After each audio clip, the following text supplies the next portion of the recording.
My sister looked me in the eye and said, "You can cry later, this day belongs to me," while stealing my wedding venue and date. She had no idea who my fiancé really was. The truth destroyed her entirely. "You don't mind rescheduling, right? It's just a small wedding. Mine's going to be a real event." That was the exact sentence my younger sister Talia said to me 3 weeks before my wedding, after she stole my venue, my date, and the last bit of respect I had left for my family. My name is Nora Sinclair. I'm a professor of visual arts at a small liberal arts college in Portland. I'm not flashy. I don't chase trends, and I certainly don't have thousands of followers hanging on my every filtered selfie. That's Talia's world. She's a beauty and lifestyle influencer, whatever that really means these days. My parents adore her, always have. I'm the quiet one, the one who chose stability over ambition. Their words, not mine. I got engaged last fall to Julian, an architectural designer I met at a guest lecture. He was kind, soft-spoken, and saw value in things others overlooked, like me. We fell in love over black coffee, sketchbooks, and long rainy walks along the Willamette River. When we decided to get married, I didn't want anything extravagant. I chose a local art gallery that hosts intimate weddings. It was the place Julian first told me he loved me. The gallery was small but meaningful, and we booked it over a year in advance for May at p.m. Everything was planned. The invites were sent. The florist, the caterer, even my dress. Custom made by a former student. It was going to be our day. And then Talia called. She said she had big news and insisted we have a family dinner at our parents' house. I should have known something was off the moment I walked in and saw champagne already popped. Talia was glowing, practically bouncing in her seat. My parents beamed at her like she had just announced world peace. "I'm getting married," she squealed, to Aiden. That's her boyfriend of 6 months. A flashy advertising exec with perfect teeth and a Porsche he parks like it's a personality. "That's fast," I managed to say, trying to hide my confusion. "Oh, and guess what? We're getting married on May. Isn't that crazy?" I froze. "What do you mean, May?" I asked slowly. "That's my wedding day." Talia giggled, like I had told a joke. "I know. But you didn't copyright the date, Nora. Besides, you can reschedule, right? Your wedding's just small. Ours is going to be huge." We booked the Armitage Hotel. Aiden's uncle pulled strings to get us the ballroom. It was the only available date. My heart dropped. The Armitage was one of the most exclusive venues in the city, but more importantly, why my date? I looked at my parents. Surely they'd say something, defend me. But my father just shrugged. "Maybe it's best if you adjust. Pralia's wedding will have more guests, more press. It's better for the family." "Press?" My mom chimed in too. "Nora, don't be difficult. Your ceremony is more personal. You can move it to the next weekend. Everyone will understand." Number I didn't understand. I sat there blinking, as my family essentially erased my wedding in real time. I stood up. "I'm not rescheduling. We planned this over a year ago." Talia's smile faded. "Don't be selfish." I felt like screaming. Instead, I just grabbed my bag and walked out the door, my mother calling after me, "Think about what's best for the family." That night, I told Julian everything. He didn't say much, just listened, held my hand, and said, "We'll figure this out." And I believed him. I wanted to believe him. But the very next morning, I received a phone call from the gallery coordinator. "Nora, I'm so sorry, but we've just been informed of a last-minute change. The gallery is no longer available on May." My breath caught. "What? Why?" There was a pause. It was booked under Talia Sinclair's name. My sister had literally taken my venue. I dropped the phone. My hands were shaking. I felt like the world tilted sideways, and I was the only one falling. That was the moment I realized this wasn't just a coincidence. Talia wasn't just taking my date, she was trying to erase me. But she had no idea who Julian really was, and what we were about to do next. I stood in the middle of our tiny kitchen, gripping the edge of the counter like it was the only thing keeping me upright. The words from the gallery coordinator still echoed in my ears. It was booked under Talia Sinclair's name. She hadn't just stolen my date. She had taken the exact venue Julian and I had poured our hearts into, the place where we first met. The place I envisioned walking down the aisle, surrounded by people who knew our story. and she took it like it was nothing. Julian walked in with 2 coffees, but paused the moment he saw my face. I didn't have to say a word. "She took the gallery," I said, my voice barely a whisper. Julian set the cups down and crossed the room in 2 steps. "We'll find another place," he said gently. "No," I replied. "You don't get it. This wasn't about logistics. This was personal." She waited until everything was set. Then she made her move. I knew Talia. Her smile was sweet but hollow, and behind it lived a need to be the center of everything. She wasn't satisfied unless the spotlight burned bright and everyone else disappeared into shadow. And in our family, that spotlight was hers by birthright. When I told my parents about what had happened, their reaction was exactly what I expected. "Well, maybe you should have finalized the deposit earlier," Dad said dismissively. I did.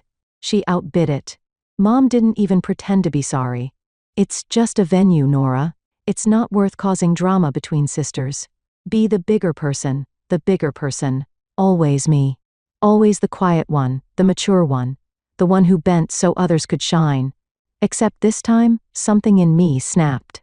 I stopped answering Talia's texts. I blocked her on Instagram. And when she posted her dream venue reveal with photos of the very room I once called my own, I deleted the wedding board I had been building for a year. I went to Julian and told him, "I don't want to do this anymore." He looked up from his sketchpad. "Do what?" "Pretend like everything's fine. Pretend like I can just smile through it while they erase me." Julian didn't say anything for a long time. He simply closed his sketchpad, stood up, and reached for his phone. "Come with me," he said. We drove for almost an hour in silence. I didn't ask where we were going. I think part of me didn't care.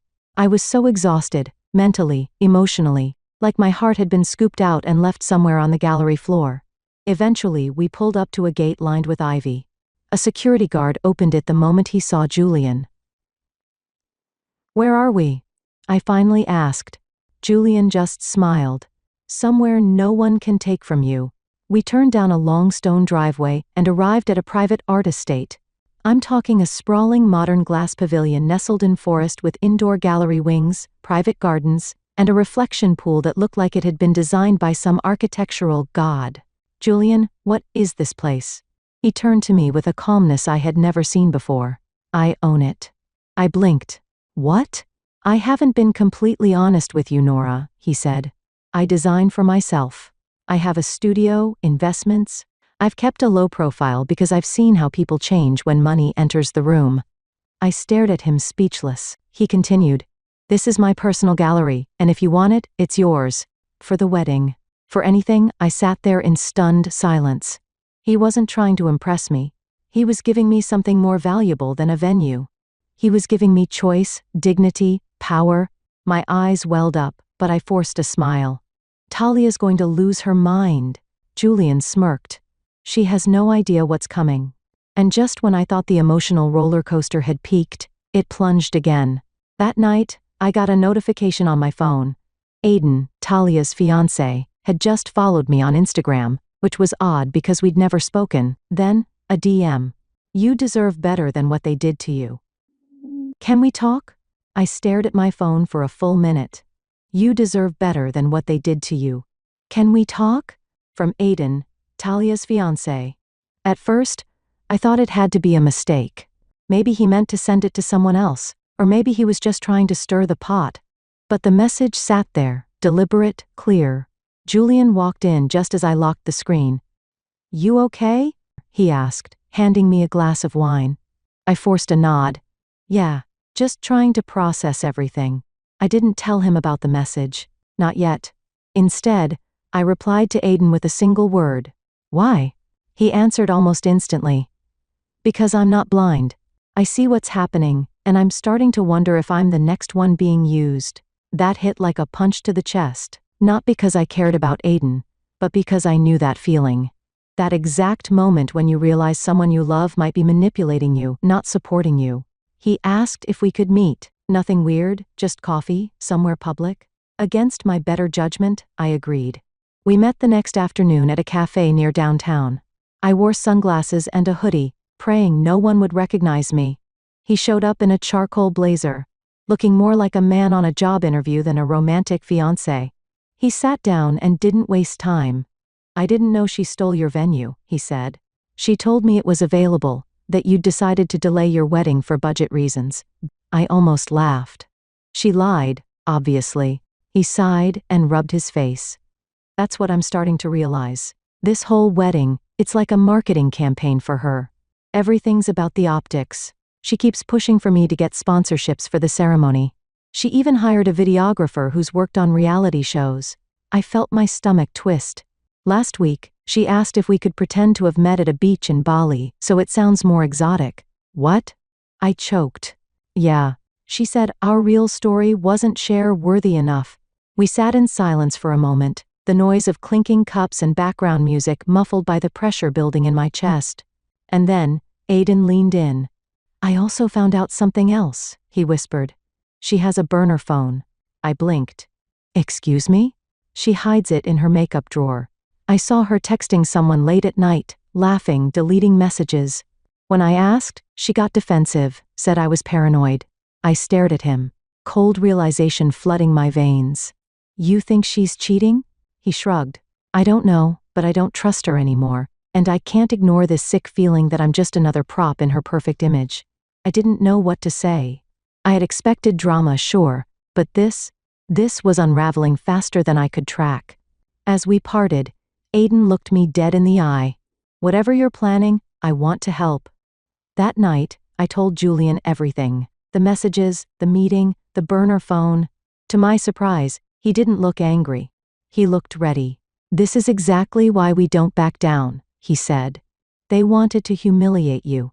Now we show them who you really are." The next few days were a whirlwind. Julian made calls. Quiet ones. Discreet ones. He asked me to trust him, and I did. Then came the invitations.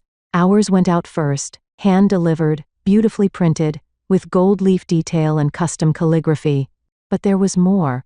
Every single one included a private RSVP code linked to a luxury estate venue. The Redwood Pavilion. A place I'd never even heard of until Julian showed me. But apparently, in his circle, it was the venue.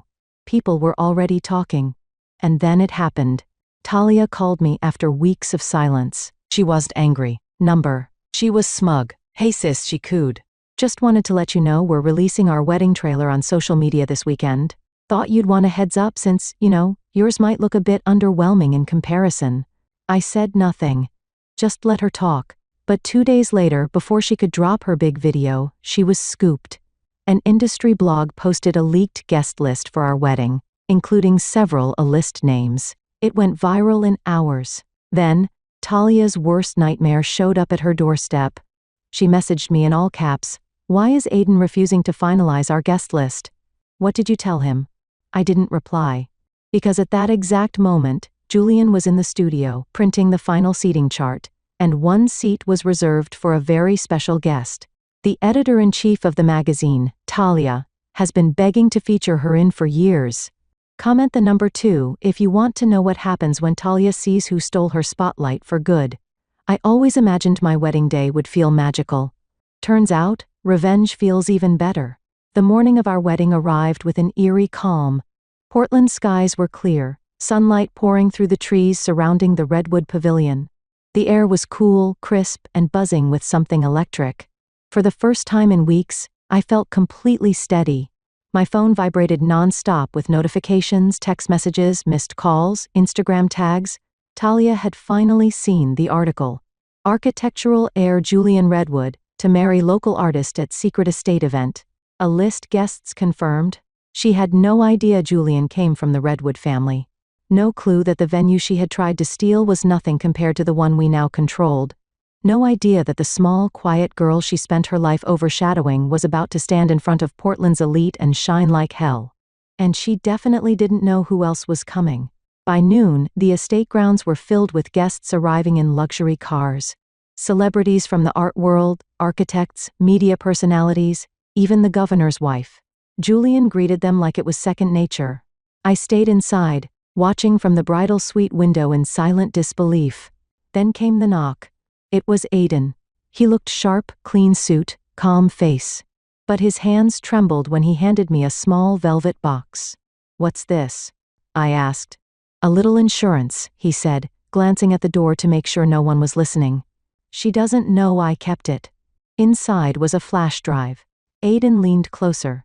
"Texts, voice recordings, video, proof she planned to sabotage your wedding, admitted it was revenge for you stealing attention, and tried to bribe the gallery coordinator to bump you off the calendar." My throat went dry. "She told me the only way she could shine was if your light was off," he added, eyes dark. "She didn't just want to marry me, she wanted to beat you." I clutched the flash drive. "Why are you giving me this?" "Because I'm done being used," he said quietly. "And because part of me hopes this ends with her learning something." Julian appeared a few moments later, calm, composed. "It's time." The ceremony began exactly at p.m., the time Thalia had claimed as hers.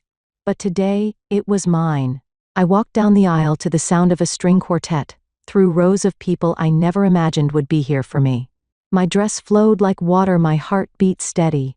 When I reached Julian, he took my hand like it was already home. But the real moment, the revenge, came during the reception. Julian stood for his toast, glass in hand. "Thank you all for joining us on this incredible day," he began. "Today isn't just about love. It's about truth, about integrity, and about standing up when someone tries to silence you." The room hushed. He continued, "My wife, my brilliant, kind, resilient wife, had her wedding nearly stolen from her. The venue, the date, even her dignity. But instead of shrinking, she rose." He looked at me. I nodded. Julian gestured toward the AV team in the corner. "And today," he said, "we'd like to share the full story." The screen behind us lit up. Talia's voice played over the speakers. "She'll cancel? She always does. She's soft. That gallery's mine. I don't care what it takes." Gasps echoed through the hall. Then came screenshots of her text to the coordinator, screenshots of her telling Aiden, "This is my year, she can cry later." Some guests looked horrified. Others nodded in recognition.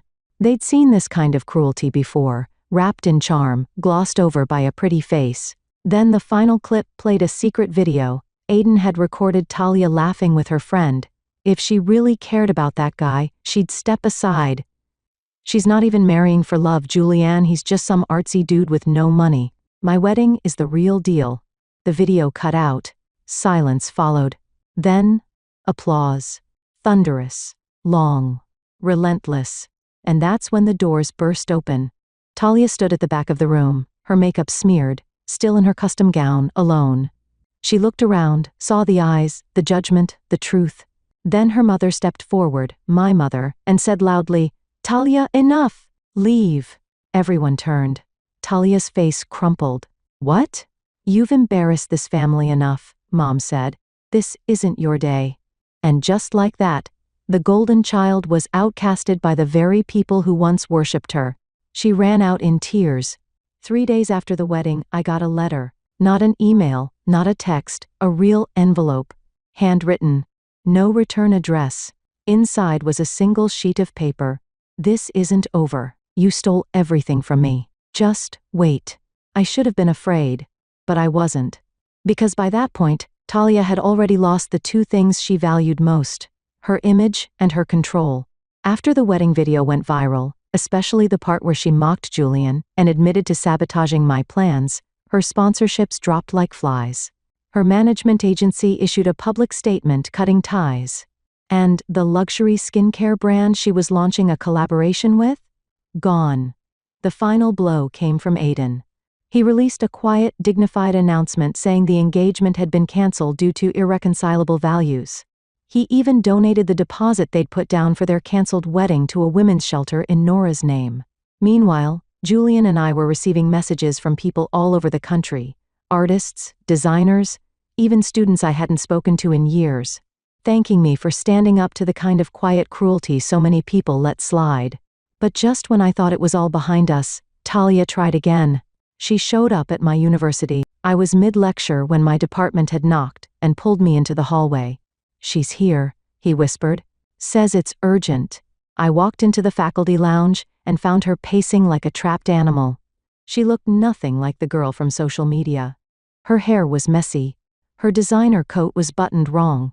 Her nails, usually perfect, were chipped and raw at the edges. "Nora?" she snapped. You need to fix this. I blinked. Excuse me? You ruined my life? That video, you had no right. It was a private conversation. It was you, Talia, I said calmly. Your words, your actions. She stepped closer. I had everything, and now I'm nothing. Are you happy? No, I replied softly. I'm not happy you're suffering. I'm just finally done being the one who always steps aside. She stared at me like she didn't recognize me, and maybe she didn't. I wasn't the sister she used to toy with. I was someone who had finally chosen herself. But then she made her final mistake. She lunged toward me, grabbed my wrist, and screamed, "I'll make sure you lose it all too." Campus security was called. There were witnesses, a professor, 2 students, and security footage. Later that week, I filed a restraining order. The news hit local press. Former influencer accused of threats, public breakdown at university. From what I've heard, she's moved back in with our parents. The same from what I've heard, she's moved back in with our parents. The same parents who finally told her to get help instead of defending her behavior. She deleted all her social media. Her accounts are gone. Her name, once a trending tag, now draws silence. And me? Julian and I just returned from our honeymoon in Florence. The sun, the art, the quiet cafes, it was everything I dreamed of and more. My department offered me a promotion. I'm launching a program to help young artists who've been bullied out of their creative paths. At night, I look at Julian and realize, I didn't just get justice. I got freedom. Freedom from comparison, from manipulation, from being the shadow in someone else's spotlight. Talia tried to take everything from me. But in the end, she gave me everything I needed, a reason to finally choose myself. And I'll never give that back. Comment the number 2 if you think Talia got what she deserved. And don't forget to subscribe if you want more true revenge stories like this one.